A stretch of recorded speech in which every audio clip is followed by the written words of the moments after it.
Buenos días, jóvenes estudiantes. Hoy vamos a hacer un repaso general de los temas desarrollados en este periodo. El primer tema que vamos a tratar son los géneros literarios.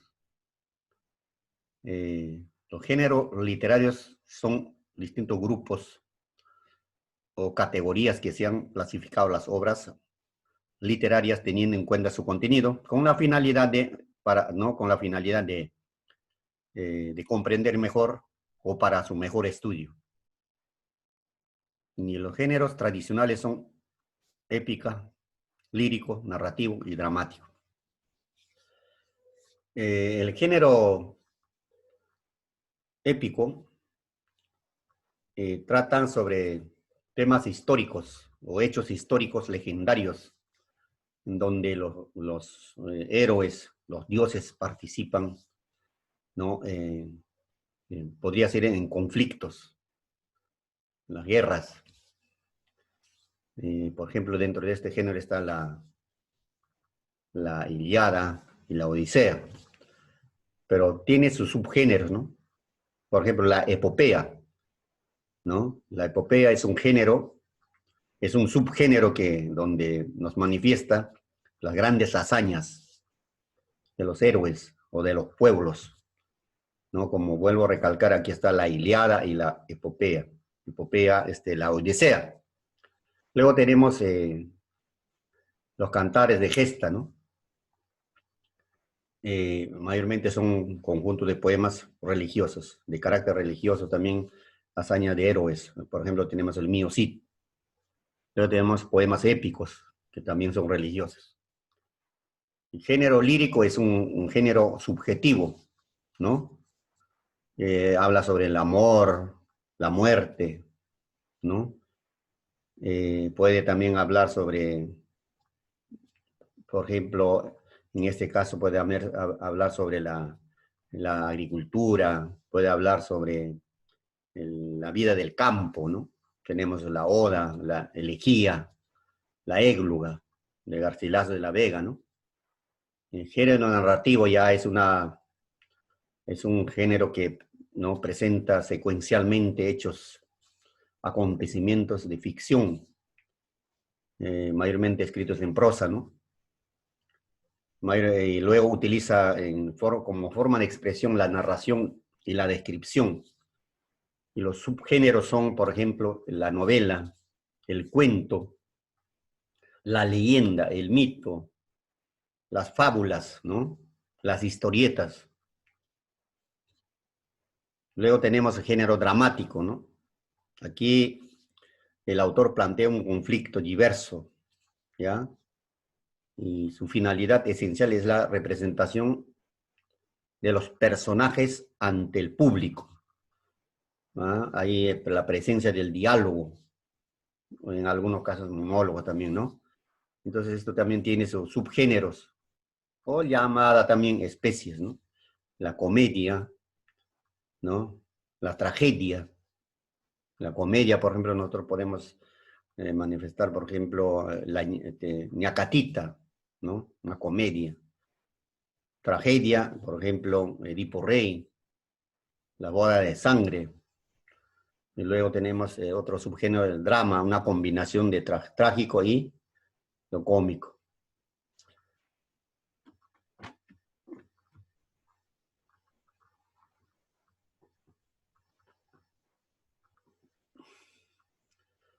Luego hablamos sobre el clasicismo griego.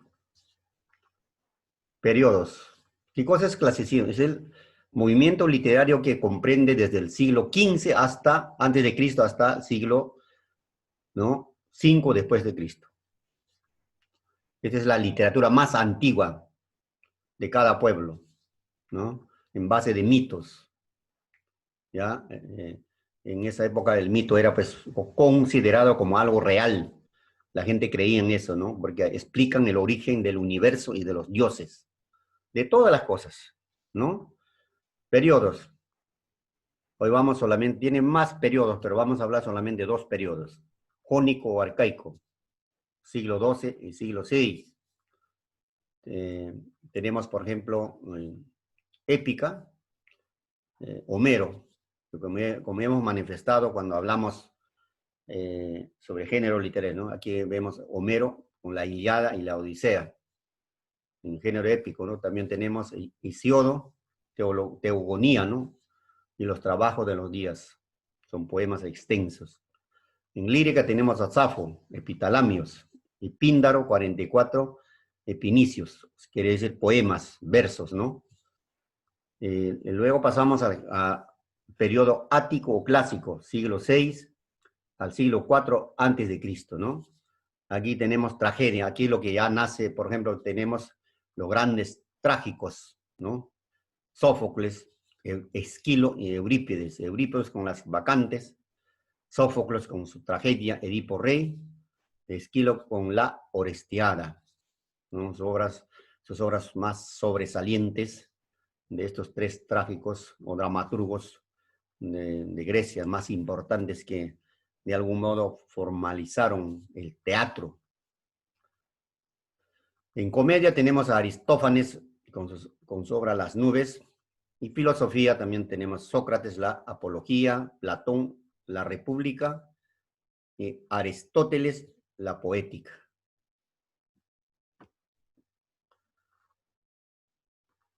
A Grecia, producción literaria. De lo que ya hemos mencionado más adelante, la poesía épica fue lo que sobresalió más, donde narraban hazañas realizadas por los héroes con la intervención de los dioses y deciden ciertos hechos y toman partido por unos y otros dioses. ¿Ya? Entonces esto quiere decir de que los dioses también tienen su grupo, ¿no? Por ejemplo, cuando se trata la Ilíada en la guerra de Troya de los griegos, hay un grupo de dioses que apoyan a los troyanos y otro grupo a los griegos. Ellos deciden el destino de los héroes, ¿ya? Y aquí tenemos la Ilíada y la Odisea, las dos epopeas más grandes de la literatura griega, ¿no? Y ahora sobre el Homero. Ya habíamos dicho más anteriormente, ¿no? Homero, sobre su existencia, pues hay una duda. La ciencia cierta ahorita nadie lo ha demostrado. Hay tres teorías, un mito Homero que dice que nadie lo conoce, es una creación, es un mito por los griegos, ¿no? Y Homero sí existió, no sostiene que Homero sí existió, pero no es autor de toda la obra. Es decir, solamente es autor de Ilíada o de la Odisea, pero no de los dos. Yo les había manifestado que según la obra, las dos obras que he leído, se nota que muy claramente lo que dice la teoría positivista. Homero es el autor de dos obras. O sea, digo, Ilíada y la Odisea tuvo un solo autor. ¿Por qué? Por el estilo que maneja, por la caracterización de los personajes, ¿no? La narración, ¿no? Son las mismas en ambas obras. De repente Homero no existió, pero tuvo un autor, las dos obras. La Ilíada, ¿no? La Ilíada, pues tenemos personajes principales. Sabemos de que es la guerra de Troya, que suscita por la cólera de Aquiles y sus consecuencias, ¿no? Así como también por el rapto de Helena por París, ¿no? Entonces, por eso, ¿no? Entonces, yo les había manifestado de que esta situación, hay varias versiones, ¿no? Que algunos dicen que no fue por eso, sino que fue por situaciones económicas, ¿no? Pero lo que en la obra dice de que la guerra con Troya se produjo por a causa del rapto de Helena por parte de París, ¿no? Helena, reina de Esparta, ¿no? Esposa de Menelao, que fue, París fue a, a Grecia por asuntos políticos, mandado por su padre Príamo. Ahí se conocen y se enamoran los dos, no es rapto, sino que se enamoraron y se fueron a Troya. O sea, Paris se lleva a Helena a Troya. Entonces ahí para Grecia era una falta de respeto, ¿no? El honor, y declaran la guerra, ¿no? Personajes principales tenemos a Agamenón, rey de Argos, jefe del ejército griego, ¿no? Aquiles, el de los pies ligeros, el más grande, ¿no? Hijo de la diosa Tetis, el más grande guerrero griego, dice, ¿no es cierto? Luego Héctor, también parte de Troyano, ¿no? Héroe troyano, hijo de Príamo. Briseida, esclava amada de Aquiles. Paris, hermano de Héctor, quien rapta a Helena, ¿no? Y en secundario ya tenemos Helena, reina de Esparta, esposa de Menelao. Príamo, padre de Héctor y Paris. Criseida, esposa de Agamenón. Patroclo, amigo inseparable de Aquiles. Néstor es el anciano locuaz de sabiduría y Atenea. Son los personajes principales, ¿no? Y una serie o un grupo de dioses, diosas, ¿no? Que están divididos en una parte para los troyanos y otra parte para los griegos. El mensaje nos muestra pues, las características sociales de la época, ¿no? Así como el valor, generosidad de los personajes, tomando como pretexto la cólera. En cuanto a su influencia educadora, nos deja pues, los conocimientos históricos, geográficos, mitológicos y filosóficos de Grecia, el pensamiento, cómo las personas de esa época veían al mundo, de qué manera pensaban, ¿ah? El honor, el respeto privaba, ¿no? Todas esas cosas nos deja esta obra trascendental. Luego vemos, también hablamos sobre el teatro, ¿no? Dijimos que el teatro en Grecia más o menos aparece en el siglo V antes de Cristo, específicamente en Sicilia, ¿no? Como en honor al dios del vino, al Baco, ¿no? Al dios del vino, al Dionisio. Se hacían presentaciones rudimentarias, vestidos caracterizaban a los animales, se vestían disfrazaban con las pieles de los animales y se ponían máscaras. Entonces hacían plazas públicas, ¿no? Así surge el teatro, ¿ya? Luego, más adelante, pues ya con el nacimiento de los grandes dramaturgos, ¿no? Se va a estabilizar más el teatro. Agregan ellos, por ejemplo, más actores, más escenas, ¿no? Entonces, pero ¿cuál era la finalidad? Finalidad era, por ejemplo, el desahogo de lo que se lleva dentro del alma, el catarsis, la purificación, ¿no? Del alma. ¿Ya? Entonces, ¿qué características tenía? Actuaban con máscaras, ya le dije, exageraban los rasgos de los personajes. Entonces, hacían sus presentaciones en honor a las celebraciones dionisíacos, la borrachera, ¿no? Dios del vino. También, además, las mujeres no podían actuar, todos los actores eran varones, tenían que modular la voz para imitar a las damas. Buscaban un efecto purificador en el público, es catarsis, ya les dije, ¿no? Esas son las características del teatro.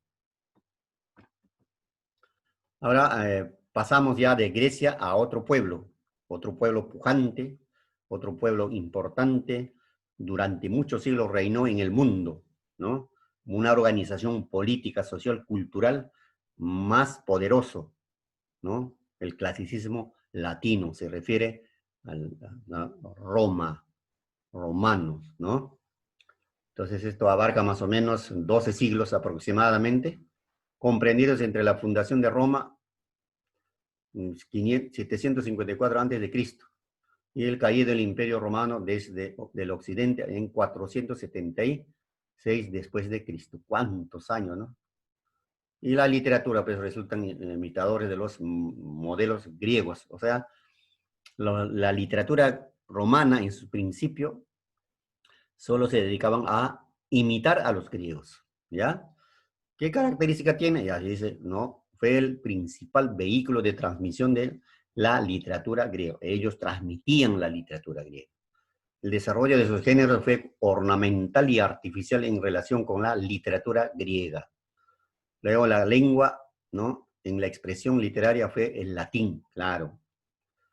Su producción literaria carece de originalidad, claro. De hecho, si imitaban solamente a los griegos, pues no tenían una literatura original, ¿ya? Luego periodos. Primer periodo arcaico, ¿no? Siglo III a siglo I antes de Cristo. Fundación de Roma. Durante los primeros siglos de la literatura romana, la producción literaria fue rudimentaria, ¿no? Ya le dije, ya imitaba, ¿no? Se imitaba a la literatura griega, ¿ya? No eran perfectos, ¿ya? Luego viene el género épico. Tenemos, por ejemplo, Livio tradujo la Odisea, la leyenda de Roma. Género dramático, tuvimos Pacubio, tragedias imitadas a Eurípides. Terencio, Andría, Plauto, Aulularia. Esas son obras de autores algunos conocidos.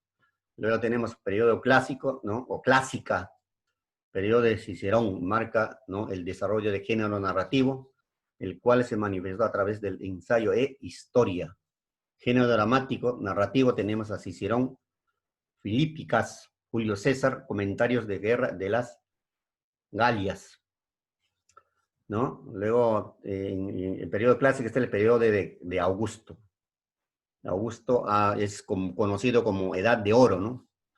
Porque Roma llega a su máximo esplendor, convirtiéndose como un centro cultural bajo el reinado de Octavio y Augusto.